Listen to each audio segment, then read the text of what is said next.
Hello viewers, welcome to basic English. আমাদের আজকের topic regular এবং ইরেগুলার ভার্ব।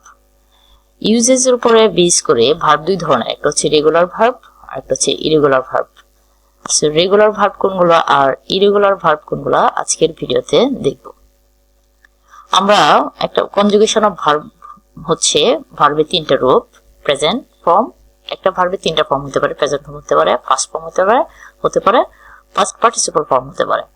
তো যখন এই ভার্বগুলো একটা প্যাটার্ন মেনটেন করবে, মানে by adding ED or D, ED বা ডি ব্যবহৃত হয়ে পাস্ট ফর্ম বা পাস্ট পার্টিসিপল ফর্ম হবে, তখন এটাকে বলবো আমরা রেগুলার ভার্ব।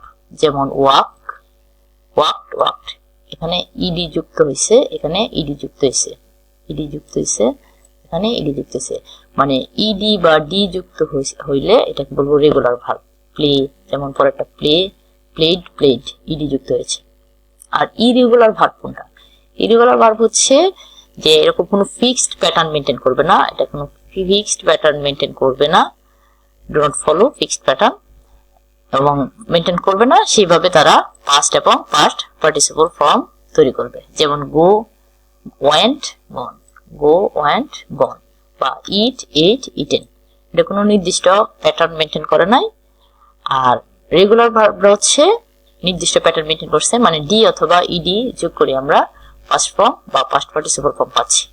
ভিউয়ার্স, এই ছিল regular irregular verb. Thank you for watching.